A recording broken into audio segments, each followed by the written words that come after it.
Vamos ver como é que são essas orações assim, para a gente identificar essas orações. Pedro estuda e trabalha. Uma oração, outra oração. 2 verbos. Isso aqui no momento não é importante para vocês. Eu só coloquei, mas é sintética aditiva porque tem o ezinho, tá? Mas agora para vocês isso não é importante. Pedro estuda e trabalha. Eu tenho 2 verbos, então eu tenho 2 orações. A primeira oração começa no Pedro e termina no estuda. A segunda oração começa no e termina no trabalho. E esse e é uma conjunção, que é o e, poderia ser o nem, poderia ser o mais também e o mais ainda. Ó. Pedro estuda, mas também trabalha. Pedro estuda. Aí, se fosse usar o nem, eu colocaria Pedro não estuda nem trabalha, porque o nem aqui é uma negação, tá? Pedro estuda, mas ainda trabalha. Pedro trabalha, mas ainda estuda. Também poderia trocar. Eu poderia usar qualquer um deles, tá? As adversativas, nós já vimos, ideias contrárias, contraste, oposição. Pedro estuda, mas não trabalha. Agora está diferente. Então, eu tenho a primeira oração aqui e a segunda oração aqui. Olha o mas entre elas, mostrando que a segunda é contra a primeira. Me dá uma ideia contrária à primeira. Eu poderia usar qualquer um desses aqui. Pedro estuda, entretanto, não aprende. Entretanto, não aprende. Pedro estuda, porém não aprende. Coitadinho do Pedro. Aqui, alternativas. Alternativa é quando eu tenho uma possibilidade ou outra. Expresso ideia, ó, saia depressa ou você pegará muito trânsito. Saia, uma oração, um verbo, pegará outro verbo. A primeira começa, saia depressa, termina na vírgula. Ou você pegará muito trânsito. O pegará é outra oração. Começa no ou e termina no trânsito. Só que esse ou aqui, ela é outra conjunção.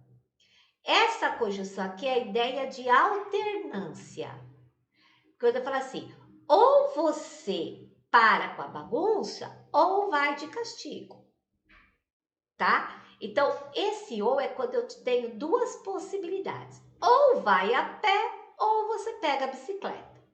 Então, é quando eu tenho 2 alternativas. É uma oração, é uma conjunção que liga, de alguma maneira, na ideia de alternância, as outras orações.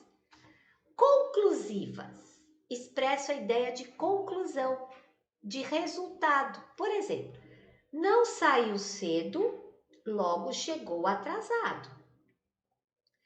Um verbo, outro verbo. Não saiu cedo, portanto, chegou atrasado. Não saiu cedo, então chegou atrasado. Deveria ter saído mais cedo, né? Quer dizer, não saiu cedo, quer dizer, saiu tarde, tá? Então, veja, todas as conjunções que eu estou mostrando para vocês, todas essas são conjunções, todas, tá? Elas possuem os mesmos sentidos. Elas sempre vão unir, vão estar entre as orações. Sempre. As explicativas. Dão uma explicação. Olha lá, venha imediatamente, pois sua presença é indispensável. Aqui, venha é uma oração, pois sua presença é indispensável é a segunda oração. E o pois é a conjunção que está aqui mostrando que eu tenho uma oração e outra oração. Esse pois fica sempre na segunda oração, tá?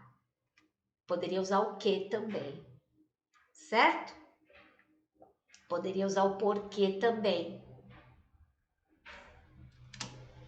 Bom, o que a gente observa aqui? Gente, a gente observa que frase, né, novamente, pode ser verbal ou nominal.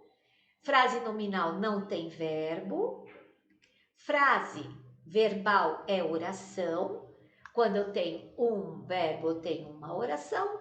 Um período simples.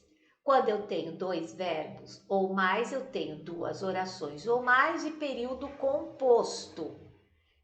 Quando eu tenho mais de uma oração, estas orações podem ser unidas por vírgulas ou por conjunções. Conjunções, tá? Que são essas palavrinhas que unem, aparecem entre as orações.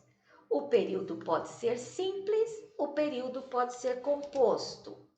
Exemplos de períodos e aqui as conjunções coordenativas que podem aparecer para vocês identificarem entre as orações.